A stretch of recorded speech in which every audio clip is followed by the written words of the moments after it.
지난달 수출이 3년 9개월 만에 최저치를 기록하며 지난해 12월부터 이어진 마이너스 행진을 12개월 연속 이어갔습니다. 정부는 내년 1분기 중 플러스로 돌아설 것으로 내다봤지만 미중 무역 분쟁과 세계 경기의 부진, 반도체 단가 하락 등 기존 악재가 여전해 수출 회복을 장담하기 어려워 보입니다. 최근 마이너스를 기록해 디플레이션 우려를 낳았던 물가 상승률이 지난달에 0%를 기록하며 2달 만에 상승세로 돌아섰습니다. 통계청은 당분간 마이너스 물가는 없을 것이란 전망을 내놨지만 단기간 내에 저물가를 탈출하기는 쉽지 않다는 지적이 나옵니다. 정부가 민간택지 분양가 상한제 적용 시기와 지역, 조정 대상 지역 해제 여부 등을 오는 6일 결정키로 했습니다. 특히 정부가 분양가 상한제 적용을 동 단위로 지정키로 하면서 강남 4구와 마용성 외에 과천과 서대문 등이 거론되고 있습니다. 그간 비상저감 조치 발령 때 한시적으로 시행하던 배출가스 5등급 차량 운행 제한이 앞으로 매년 12월부터 이듬해 3월까지 상시 시행됩니다. 당장 다음 달 수도권에선 생계형 차량 등을 제외한 114만 대 운행이 제한될 것으로 전망됩니다. 이상 오늘의 헤드라인이었습니다.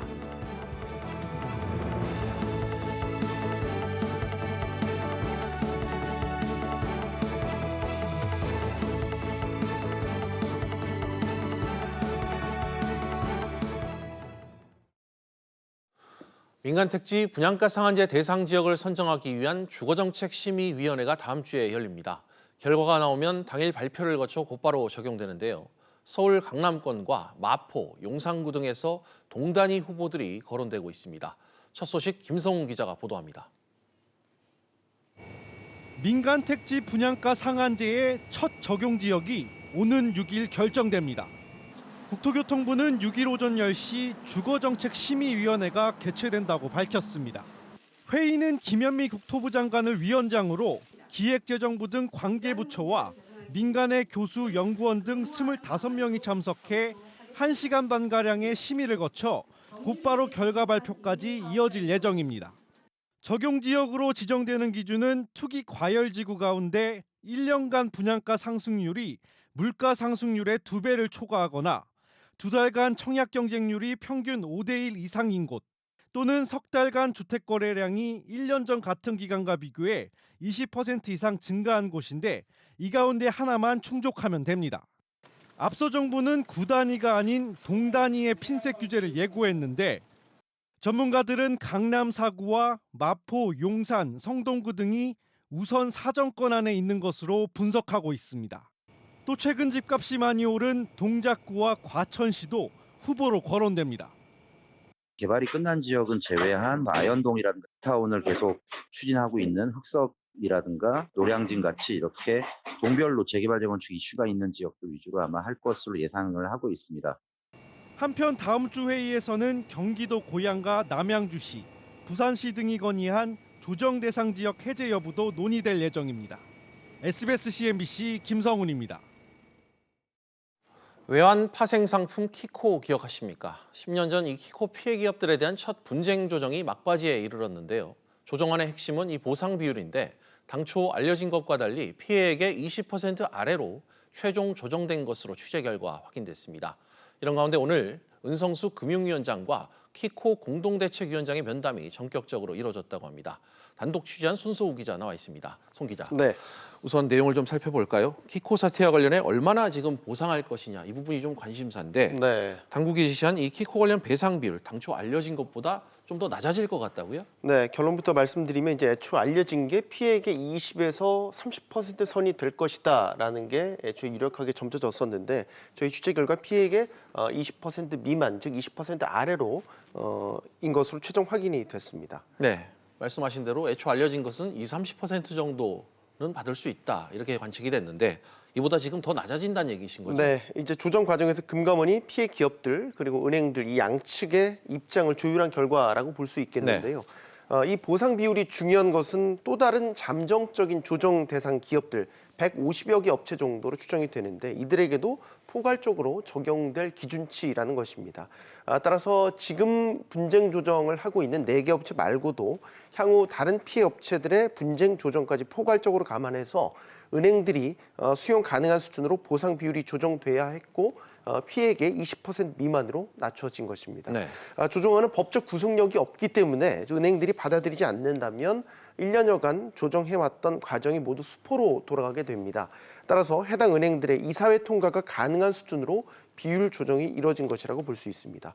이번 조정이 성공하면 2008년 키코 사태가 불거진 지 10여 년 만에 이 피해 협상에 대한 사실상의 첫 성과물이 되는 것입니다. 네. 여하튼 이런 가운데 이 키코 사태 이후 10년 만에 당국과 키코 공대위가 지금 만났다고 하는데 네. 이 내용부터 좀 살펴보죠. 어떻게 면담이 좀 이루어졌습니까? 일단 키코 공대위 측이요. 지난달 초에 은성수 금융위원장의 면담을 요청했고요. 이후에 일정 주의를 거쳐서 오늘 이제 11월 첫날에 면담이 성사됐습니다. 네. 은성수 위원장과 조붕구 공대위원장 오후 3시 30분부터 약 45분간 비공개 면담을 가졌고요.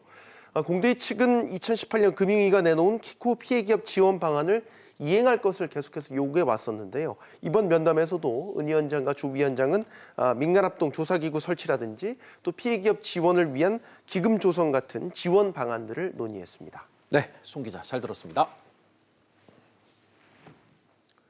다음 소식입니다. 정부의 미세먼지 관리 종합계획이 발표됐습니다. 오는 2024년까지 20조 원이 넘는 예산을 투입해 미세먼지 농도를 35% 이상 끌어내리겠다는 게 주 목표입니다. 당장 다음 달부터 내년 3월까지 고농도 미세먼지 기간에 서울 등 6개 대도시에서 공공기관 차량 2부제가 전면 시행됩니다. 취재기자 연결합니다. 김정현 기자. 네, 김정현입니다. 네, 수도권과 광역시에 공공차량 2부제가 실시된다고요? 네, 정부는 오늘 3차 미세먼지 특별대책위원회를 열고 미세먼지 종합대책을 최종 확정했습니다. 먼저 다음 달부터 내년 3월까지 수도권과 6개 대도시에서 공공차량 2부제가 도입됩니다. 이 기간 동안 필수 차량을 제외한 모든 관용차와 임직원 차량은 홀수날과 짝수날에 맞춰 운행해야 합니다. 또 생계형 차량을 제외한 배출가스 5등급 차량도 다음 달부터 3개월 정도 계도 기간을 거쳐 수도권 운행이 제한됩니다. 이 밖에 취약계층은 미세먼지 마스크가 무료로 지급되고 올해 안에 모든 유치원과 학교에는 공기 정화 장치가 설치됩니다. 네, 김 기자. 미세먼지 관련 이 중장기 종합대책도 전해주시죠. 네, 먼저 석탄화력발전소 조기 폐쇄가 결정됐습니다. 삼천포 1, 2호기와 보령 1, 2호기 등 노후 석탄화력발전소 6개의 가동 중단이 당초 오는 2022년에서 2021년 상반기로 앞당겨졌습니다. 미세먼지 배출량을 줄이기 위해 배출 허용 총량제가 적용되는 대기관리 권역도 현재 수도권에서 내년 4월부터는 중부와 남부, 동남권역까지 확대하는 방안도 포함됐습니다. 또 경유차 운행을 줄이기 위해 조기 폐차 보조금과 취득세 보유세 체계도 개편될 예정인데요. 여기에 오는 2023년부터는 하이브리드 차와 휘발유차, 가스차는 저공해차로 인정되지 않습니다. 정부는 앞으로 5년간 20조 2천억 원을 투입해 초미세먼지 농도를 35% 이상 줄이겠다고 밝혔습니다. SBS CNBC 김정현입니다. 지난달 소비자 물가 상승률이 1년 전과 비교했을 때 변동이 없는 것으로 나타났습니다. 지난 8월부터 2달 연속 마이너스 물가를 기록한 뒤 반등할 조짐을 보인 건데요. 취재기자 연결합니다. 정인아 기자, 지난달 소비자 물가 상승률이 0%로 나왔다고요? 네, 통계청은 지난달 소비자 물가 상승률이 0.0%를 기록해 1년 전과 비교했을 때 변동이 없다고 밝혔습니다. 한 달 전과 비교했을 땐 0.2%가 상승했는데요.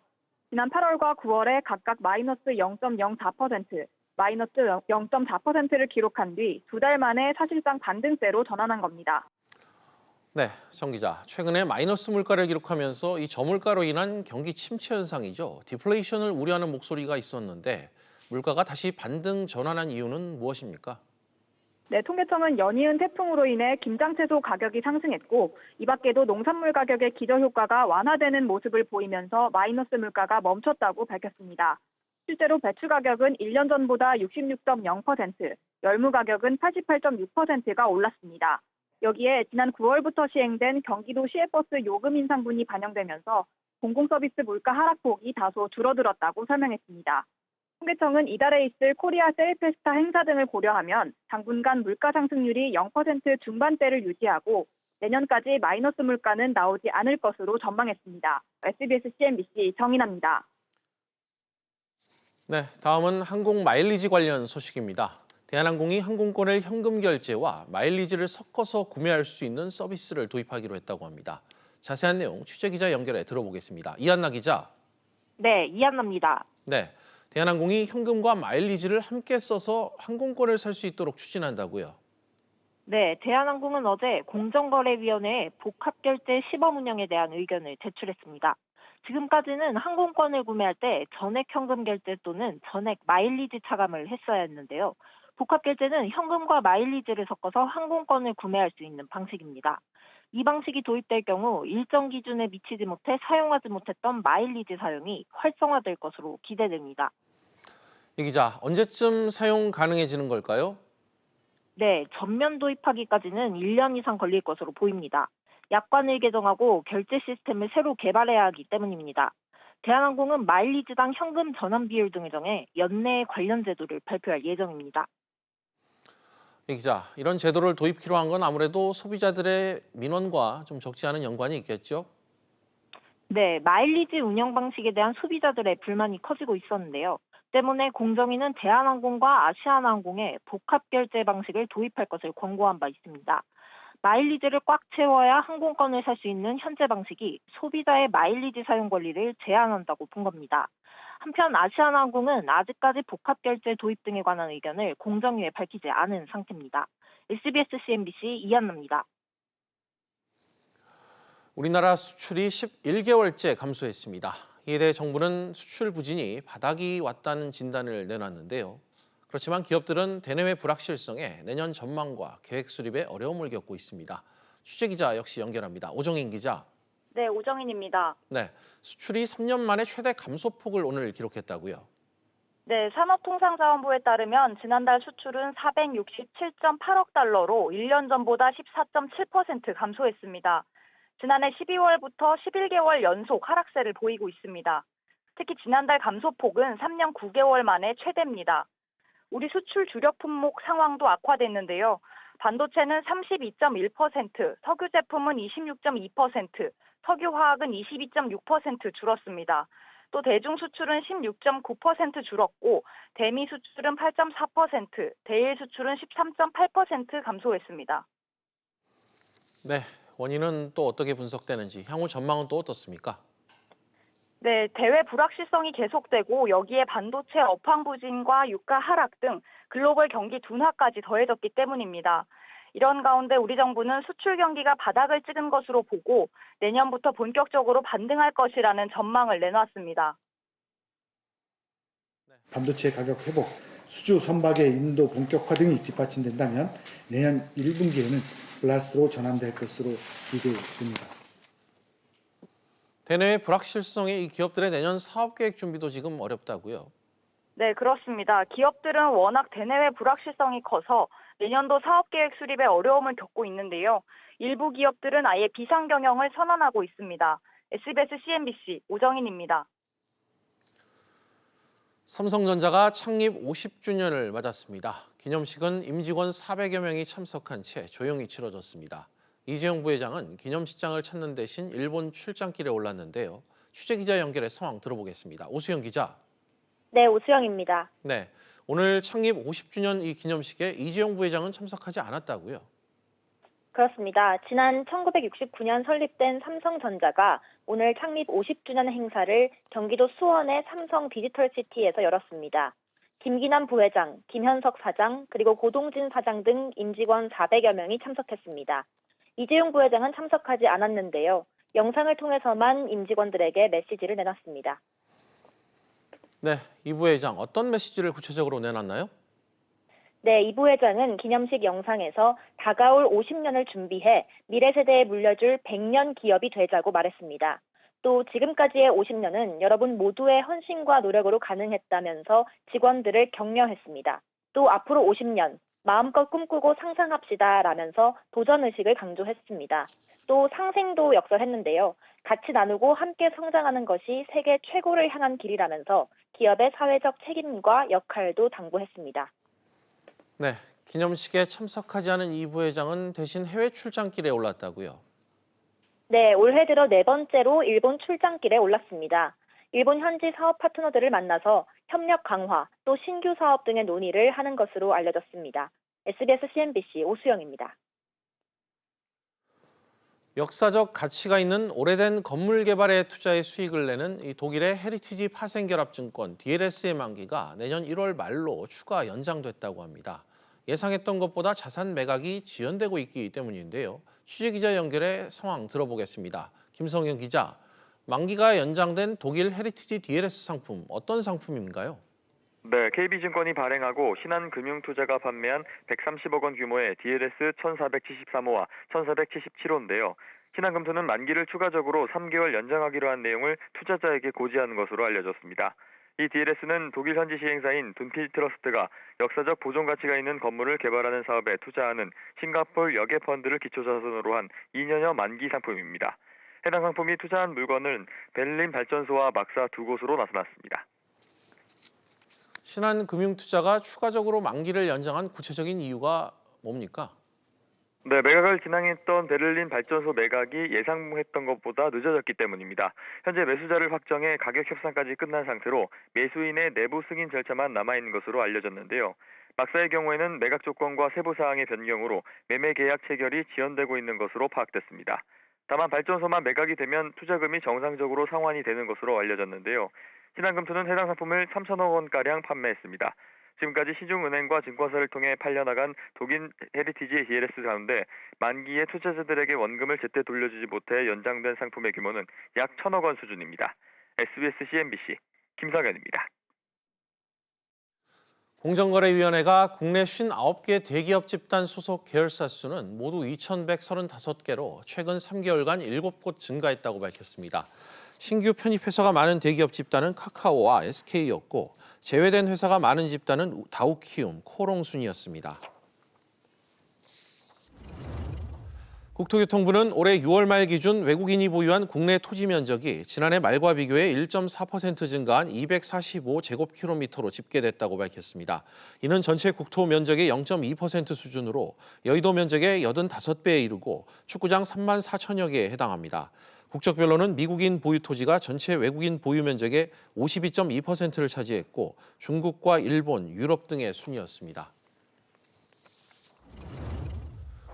대구은행이 DGB캐피탈에 돈을 빌려주고 만기를 무단으로 연장해 금융감독원의 제재를 받았습니다.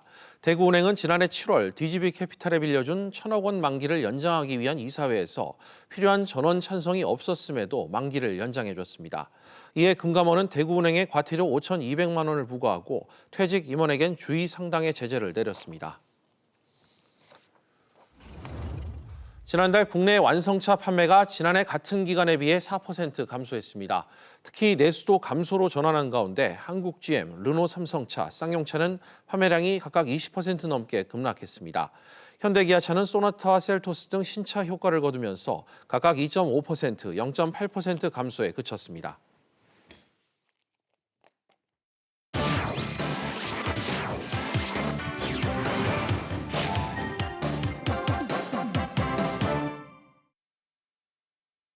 주요 이슈를 체크해보는 시간, 이슈체크 오늘입니다.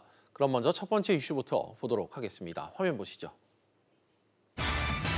위기감이 부른 세대교체. 요즘 유통업계가 본격적인 세대교체를 단행하고 있습니다. 앞서 이마트가 지난주 외부에서 대표이사를 영입한 데 이어 어제와 오늘 이 편의점 CU를 운영하는 BGF그룹이 2세 형제 경영 시대를 열었습니다. 롯데와 CJ 등 다른 기업들도 실적에 따라 쇄신 인사가 예상됩니다. 강산 기자와 좀 더 자세한 이야기 나눠보겠습니다. 강 기자, 네. 먼저 BGF그룹부터 좀 짚어볼까요? 네, BGF그룹은 어제 이사회를 열고 홍석조 회장의 장남인 홍정국 부사장을 BGF 대표로 선임하면서 2세 경영을 본격화했습니다.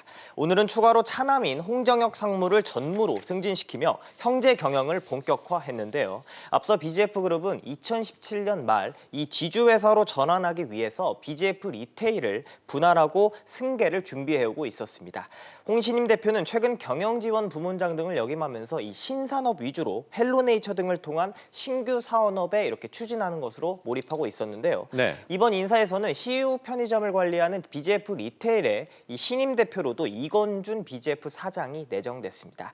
업계에서는 급변하는 경영 환경 속에서 이 차별화된 신규 산업 경쟁력을 확보하기 위해서 이렇게 세대 교체를 단행한 것으로 보고 있습니다. 네, 강 기자. 다른 유통기업에서도 이 세대 교체 바람이 좀 불 것으로 예상된다고요? 그렇습니다. 먼저 국내 유통기업 1위인 롯데그룹에서도 이렇게 빠른 인사 이동이 날 것으로 예상되고 있습니다. 롯데그룹은 매년 12월 말쯤에 임원 인사를 단행했는데요. 지난 17일 신동빈 회장의 집행유예가 확정되면서 리스크가 해소되면서 이렇게 인사에도 속도가 붙을 것이란 분석이 나오고 있습니다. 롯데는 황갑규 롯데지주 대표와 이원준 롯데유통 부회장 등 내년 3월에 임기가 끝나는 임원들이 많은데요. 이 밖에 CJ그룹은 다음 달 19일 예정인 경영회의에 앞서서 임원 인사를 단행할 것으로 업계에서는 보고 있습니다. 신세계그룹도 이마트에 이어서 이 백화점과 면세점까지 인사 폭이 이렇게 넓어질 것으로 예상하고 있습니다. 네, 유통기업들의 이렇게 세대 교체 단행 인사, 아무래도 실적 부진과 연관이 좀 깊을 것 같은데 어떻습니까?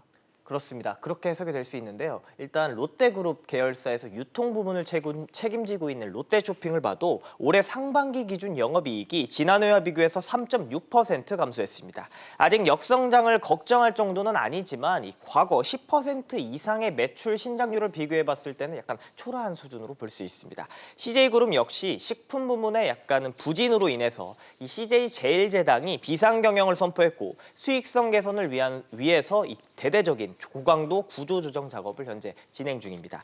취임 2년째인 이밀순 홈플러스 사장도 적자 엔딩 속에서 좌불안석인 상황인데요. 기업들이 새먹거리로 꼽히는 이커머스 사업에 뛰어들고는 있지만 좀 이렇다 할 명확한 약간 실적이 나타나지 않고 있어서 성과가 나타나지 않으면서 이런 모습이 교체 요인으로도 거론되고 있습니다. 전문가의 분석 한번 들어보시죠. 변하는 외부 환경에 대응을 하기 위해서 굉장히 노력을 했지만 감성적이거나 체질적으로 못 따라가는 경우들이 생기지 않습니까? 다른 멘탈에 다른 역량들이 필요하냐 하는 것에 대해서 고민을. 온라인을 중심으로 이 소비 패턴이 변화하고 있는데 앞으로 세대 교체와 함께 유통업계의 이 합종 연행도 빠르게 진행될 것으로 예상됩니다. 네, 강 기자 잘 들었습니다. 그럼 다음 이슈로 넘어가겠습니다. 두 번째 이슈입니다. 금융에 뛰어든 IT 기업. 네이버의 새로운 금융 플랫폼 네이버 파이낸셜이 오늘 출범했습니다. IT 기업의 금융업 진출 배경, 또 파장, 취재 기자와 더 알아보도록 하겠습니다. 산업부 최나래 기자 나와 있습니다. 최 기자, 네이버에서 이 금융 분야를 맡을 이 사업군이 좀 확정이 된 것 같네요. 네이버 파이낸셜이 출범한다고요? 네, 네이버의 금융 전문 자회사인 네이버 파이낸셜이 오늘 출범했습니다. 예. 기존 네이버페이를 별도 법인 네이버 파이낸셜로 분사한 것인데요. 네이버 파이낸셜은 커머스, 다시 말해 상거래 플랫폼을 기반으로 하는 결제 서비스입니다. 검색이나 쇼핑 플랫폼 등 네이버가 가진 방대한 온라인 인프라와 간편 결제 강점을 지닌 네이버 페이를 활용해 시너지를 낼 것으로 보입니다.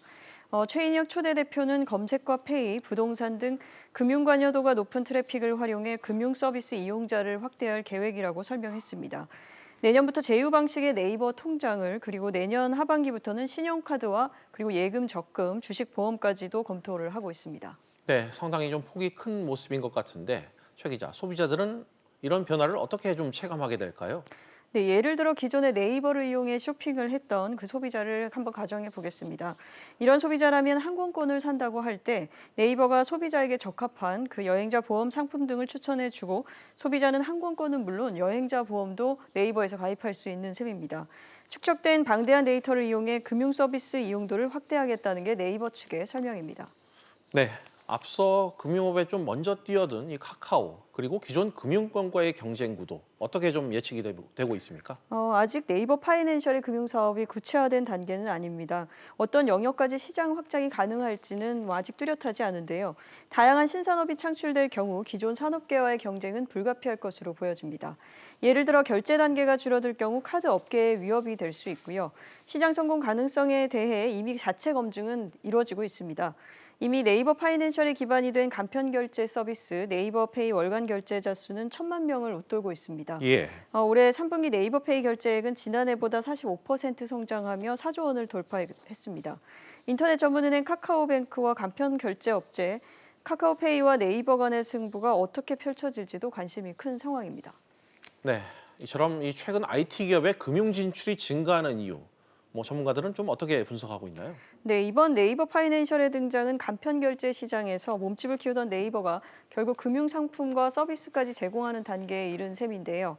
기술과 금융을 융합시키는 테크핀 기업들이 내세우는 점은 바로 편리함입니다. 기존 그 금융 서비스에서 필요한 공인인증 절차 등 번거로운 본인 확인 절차를 줄이면서 기술력으로 그 보안까지 잡았다는 것입니다.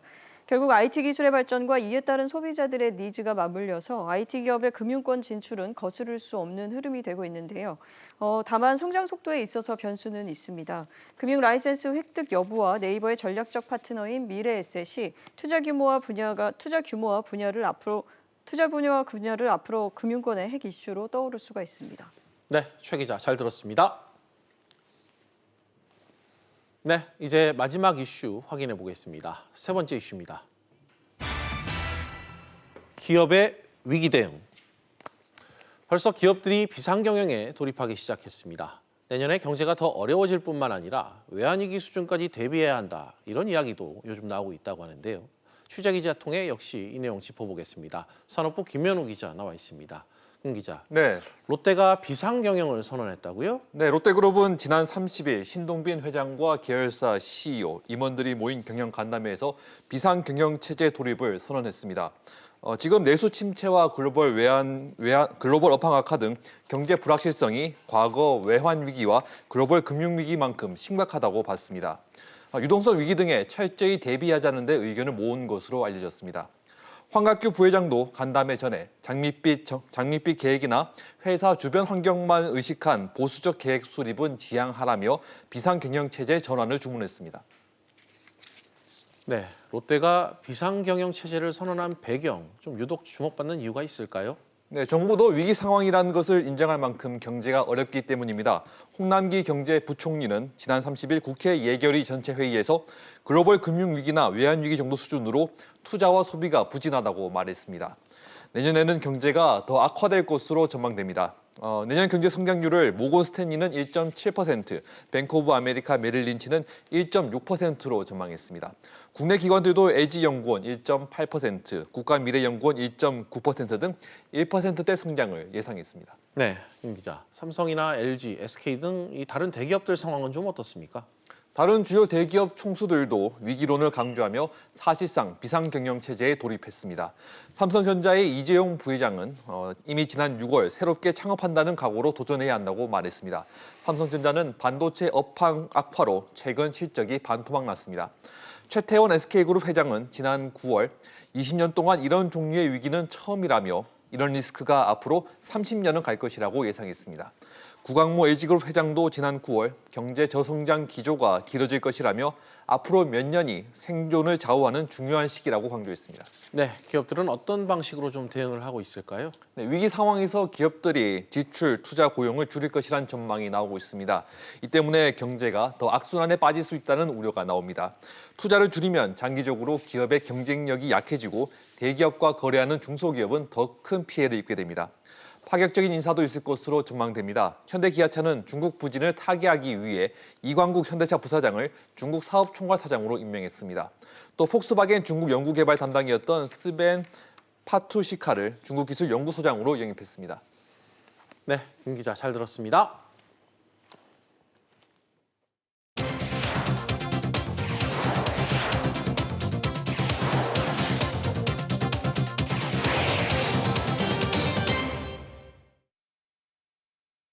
한 주간 뉴스의 중심에 있었던 재계 인물, 이슈에 대해 알아보는 시간입니다. 권세혁 기자와 함께하겠습니다. 권 기자, 네. 요즘 기업인들이 AI에 많이 꽂혀 있다고요?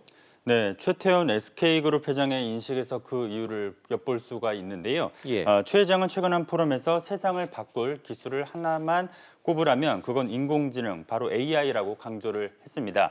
이어 앞으로 5년 안에 엄청난 속도와 강도로 AI의 임팩트가 올 것으로 내다봤습니다. 최 회장은 이렇게 기술이 빠르게 변하는 환경에서 독자적으로 경쟁력을 갖는 것은 사실상 불가능하다고 판단을 합니다. 이에 따라 외부와의 협력이 그만큼 중요하다고 보고 있는데요. AI를 비롯한 대부분의 모바일, 디지털 서비스 시장에서 경쟁을 해왔던 SK텔레콤과 카카오가 전략적 제휴에 나선 것도 이러한 영향이 미친 것으로 풀이가 됩니다. 네, 권 기자, 우리 기업들의 AI 기술 지금 어디쯤 와 있나요? 네, 구글과 아마존으로 상징되는 미국, 그리고 바이두와 알리바바로 대표되는 중국에 뒤처지는 것이 현실인데요. AI 기술력 강화에 주력을 해온 네이버는 미국과 중국의 AI 기술 패권에 대항할 새로운 흐름을 만들기 위해 투자 계획을 내놨습니다. 아시아와 유럽을 잇는 글로벌 AI 연구벨트 조성을 시작을 한다는 건데요. 바로 들어보시죠. 네이버가 있는 한국, 라인이 있는 일본, 그리고 네이버랩스 유럽이 있는 프랑스, 그리고 동남아시아의 베트남을 거점으로 한 인공지능 기술 네트워크입니다. 이 벨트를 참여하는 연구진, 스타트업 및 기관들은 국경을 넘나들며 선행 AI 기술 연구에 참여할 수 있도록 지원할 것입니다. 네, 석상욱 대표는 이날 네 발로 걸어다니는 로봇 미니치타를 선보였는데요. 조종을 통해서 움직이는 미니치타가 AI 탑재를 통해서 사람의 말을 듣고도 움직일 수 있도록 해외 연구자들과 손을 잡고 함께 연구를 해나가겠다는 겁니다. 그렇군요. AI에 회사 명운을 아예 건 기업들도 있다고요? 네, 그렇습니다. 대표적인 기업이 바로 KT인데요. KT는 통신사에서 AI 전문 기업으로의 변신을 선언했습니다. 바로 들어보시죠. 저희는 향후 4년간 3천억 원 정도의 AI 투자를 계획하고 있습니다. 이 금액도 추진하는 과정에서 필요하다면 증액될 수 있습니다. 현재 핵심 인력이 600명 정도 보유하고 있는데 1,000명까지 확대할 예정입니다. 네, KT는 이날 여러 AI 원천 기술도 함께 공개를 했는데요. 시끄러운 환경에서 목소리를 정확하게 인식을 하고 여러 사람의 음성을 깨끗이 분리하는 기술과 함께 2차원 영상에서 3차원 인체 동작을 예측하는 기술 등이 시연이 됐습니다. 황창규 KT 회장은 어제 임직원들에게 이메일을 보내서 KT그룹은 AI 기업으로 완전히 전환을 해야 한다며 그 중요성을 재차 강조했습니다. 그렇군요. 권 기자 잘 들었습니다. 네, 비즈플러스 계속해서 집중진단으로 이어가겠습니다. 집중진단 시간에는 시청자 여러분들도 유료 문자 100원으로 의견 보내주시면 실시간 방송에 참여하실 수 있습니다. 샵 3698번으로 많은 참여 부탁드리겠습니다.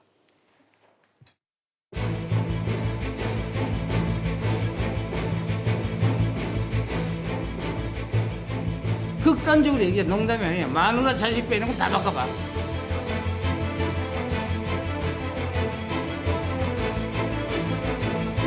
같이 나누고 함께 성장하는 것이야말로 세계 최고를 위한 도전을 멈추게 하지 않는 힘이란다.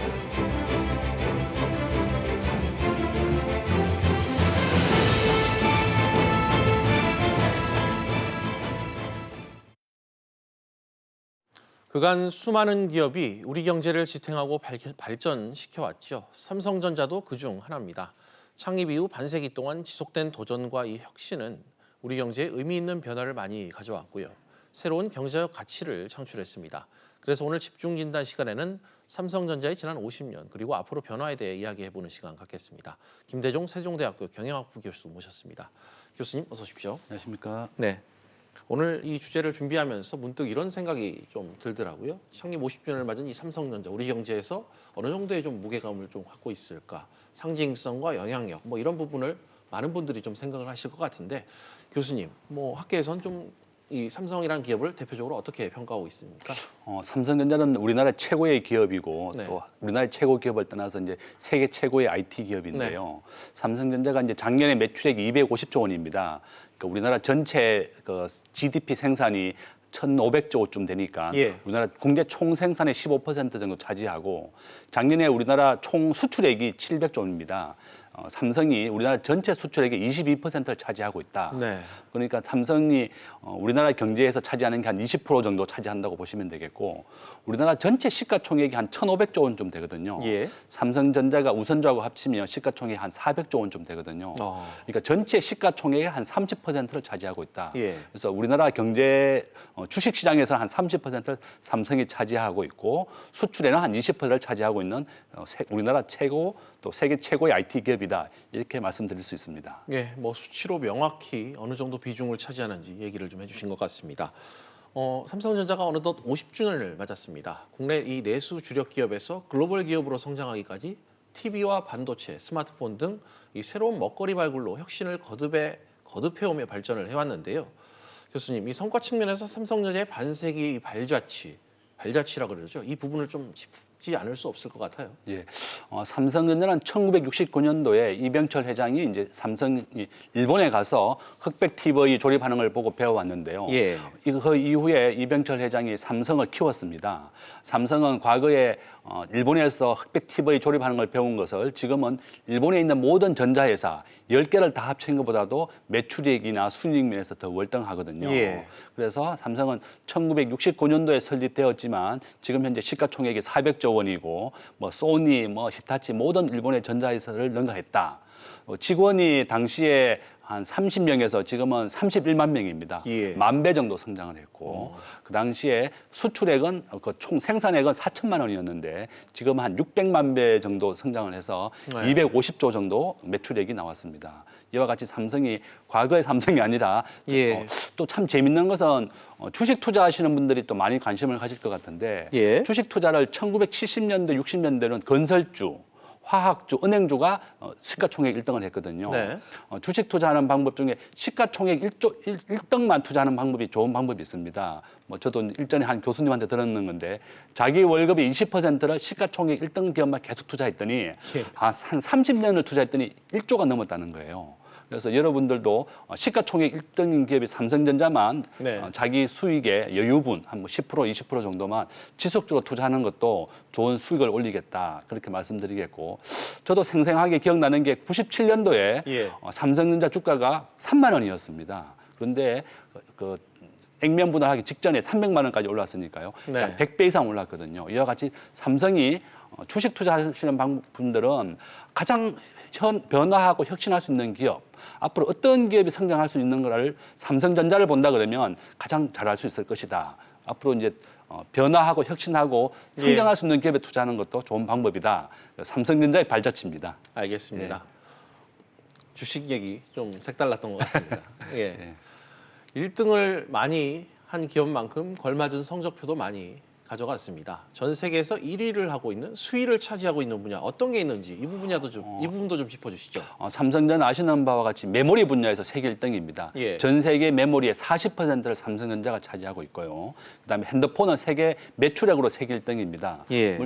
물론 이제 그 핸드폰의 수익의 한 80%는 애플이 가져가지만 네. 일단은 삼성전자가 매출액, 그 핸드폰 판매 대수는 가장 많은 1등이고요. 또 OLED, 뭐 반도체 디스플레이 뭐 이런 분야는 세계 1등이니까요. 전 세계에서 12개 제품을 삼성전자가 시장 점유율을 1등하고 있다. 예. 이렇게 말씀드릴 수 있습니다. 알겠습니다. 그 이면에는 이병철 선대 회장과 이건희 회장 그리고 총수직을 이어받은 이재용 부회장의 경영 철학도 뒷받침됐다. 이런 뭐 경영학계 안팎의 평가도 나오고 있습니다. 이 부분에 대해서는 어떻게 평가하십니까? 예, 저도 참 기억나는 게 1983년도죠. 이병철 회장이 1969년도에 삼성전자를 만들고 난 다음에 예. 83년도에 일본을 방문해서는 일본과 미국이 세계 반도체를 점유하고 있었습니다. 예. 그래서 당시에 이병철 회장이 일본이 만든다면 한국도 반도체를 만들 수 있다. 이렇게 선언을 하면서 83년도에 적자인 상황에서도 반도체를 지속적으로 투자를 했습니다. 예. 그래서 반도체 생산을 시작한 것이 83년도고 그 5년 뒤에 우리나라가 세계 1등이 반도체 회사가 되었습니다. 그다음에 이제 이병철 회장 이후에 이제 이건희 회장이 93년도에 프랑크푸르트 선언을 했죠. 예. 독일의 프랑크푸르트를 방문해서는 삼성이 과거의 삼성이 아니라 양적으로 성장하는 것이 아니라 질적으로 성장해야 된다. 이렇게 예. 선언하면서 그 유명한 마누라와 자식을 빼고 다 바꿔라. 그것이 프랑크푸르트 선언이 93년이었습니다. 이재용 부회장이 이제 취임해서는 과감한 투자를 해야지 미래가 성장할 수 있다. 예. 혁신과 미래 투자로서 삼성은 일어서겠다. 이렇게 선언을 하면서 앞으로 삼성은 5년간 한 180조 원을 투자해서 5G나 인공지능에서 세계 최고의 기업으로 이끌어 가겠다고 이렇게 선언했습니다. 알겠습니다. 또 다른 키워드를 이재용 부회장이 어떻게 내놓을지도 관심일 것 같습니다. 그렇지만 최근 이 삼성전자는 유례없는 불확실성에 놓여 있는 그런 상황입니다. 스마트폰은 이 중국의 화웨이와 또 미국의 애플 양측 모두를 견제해야 하는 처지에 놓여 있고 주력인 반도체 사업 부문도 이 여파와 악화로 실적이 부진하면서 뭐 아시다시피 어려움에 처해 있는 그런 상황이죠. 게다가 이 미중 무역 분쟁, 일본의 수출 규제 등 대외 리스크도 어느 때보다 지금 커진 그런 상황입니다. 교수님, 이런 안팎 분위기가 형성된 이번 창립 50주년에도 좀 고스란히 녹아있다. 이런 평가가 상당히 좀 많은 것 같아요. 예, 맞습니다. 이재용 부회장은 창립 50주년이었는데도 일본을 방문하고 있었습니다. 예. 오늘 일본을 방문했고 일본의 통신회사 사장들을 만나서 예. 앞으로 진출에 대해서 더 얘기를 나누었는데 아까 말씀드린 것 같이 50년 동안 삼성이 이렇게 커왔는데 이재용 부회장은 앞으로 100년이 될 수 있는 그런 기업이 되어야 되겠다. 예. 그래서 뭐 앞으로 이제 신규 투자, 5G나 인공지능 투자, 또 삼성이 지금 현재 메모리는 세계 1등입니다. 예. 그렇지만 비메모리 분야 지금 현재 인텔이라든지 미국 기업이 1등을 하고 있거든요. 그래서 비메모리 분야는 10% 정도밖에 차지를 못하고 있어요. 점유율을. 그래서 네. 앞으로 비메모리 분야에도 130조를 투자해서 1등이 되겠다. 또 디스플레이 분야에서도 다시 한번 13조 원 이상을 투자해서 세계 1등이 되겠다고 선언했을 정도로 예. 과감한 투자와 인공지능 또 5G를 선도하겠다고 이재용 회장은 혁신적으로 나가고 있고요. 최근에 삼성은 이제 폴더블 폰을 세계에서 가장 먼저 출시했거든요. 이와 같이 그런 것이 신제품으로서 가장 리드하겠다는 것으로 볼 수 있습니다. 네.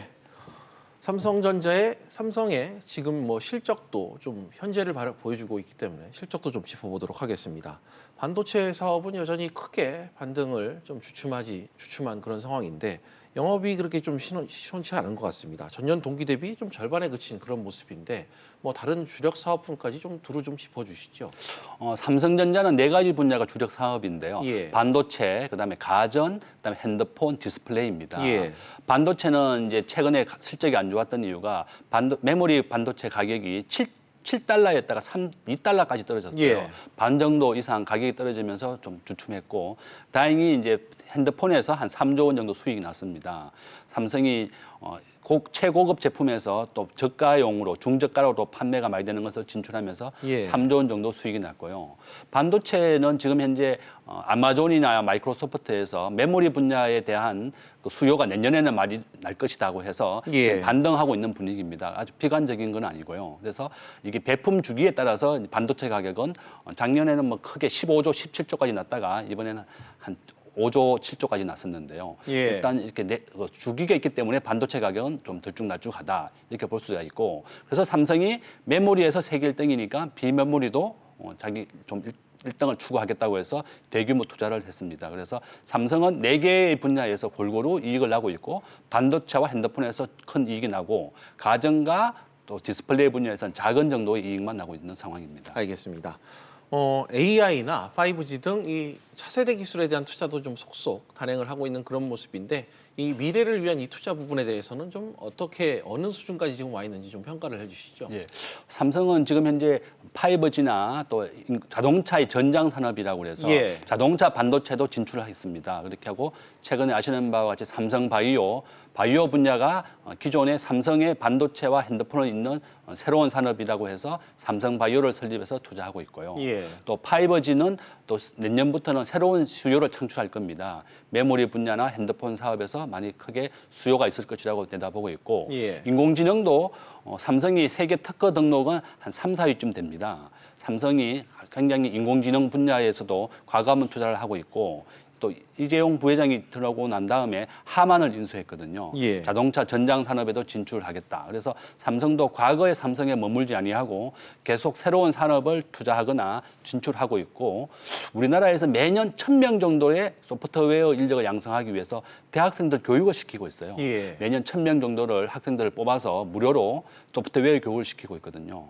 이와 같이 삼성이 하드웨어는 세계 1등이지만 소프트웨어는 뒤처져 있기 때문에 소프트웨어도 세계 1등이 되고자 이렇게 우리나라 대학생들 무료로 좀 교육을 시켜서 예. 많은 인력을 양성하고 있습니다. 알겠습니다.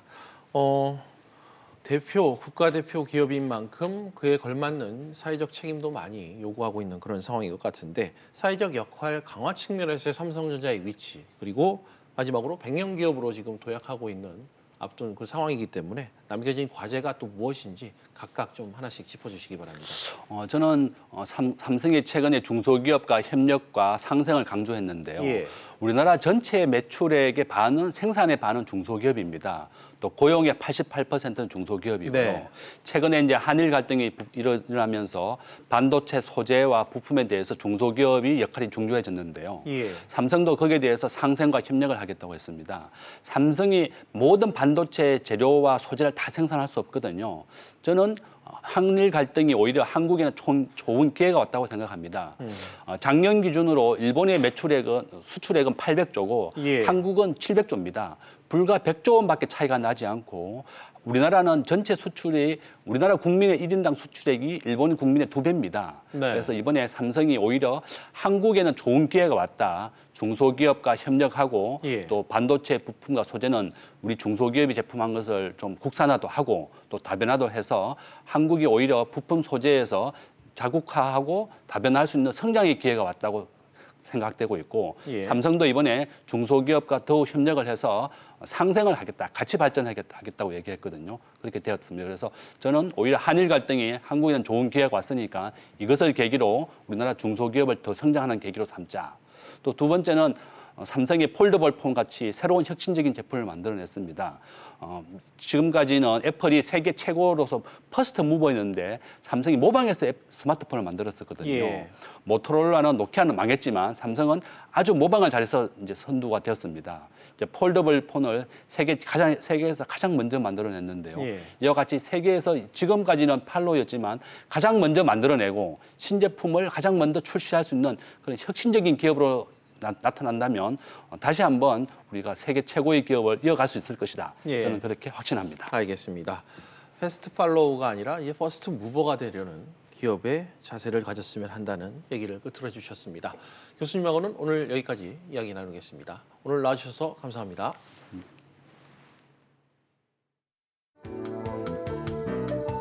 안녕하세요. K웨더 라이프스타일 예보 김단비입니다. 어제부터 황사의 영향으로 전국의 대기질에 비상이 걸렸습니다. 오늘 밤부터 미세먼지 농도는 점차 낮아지겠지만 남부지방은 내일까지도 옅은 황사가 나타나겠는데요.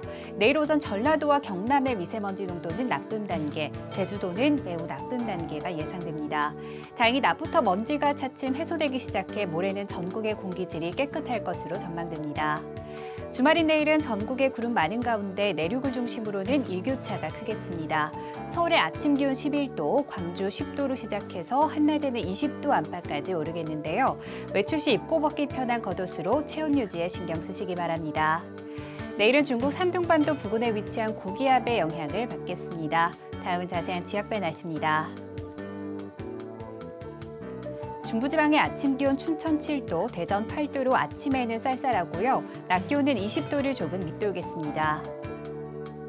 동해안 속초와 강릉은 아침 기온 10도에서 시작해 한낮에는 20도까지 오르며 일교차가 크겠습니다. 남부지방 전주의 아침 기온 9도, 대구 10도를 보이겠고요. 낮 기온은 20도 안팎이 예상됩니다. 전해상의 물결은 2m 안팎으로 잔잔하게 일겠습니다.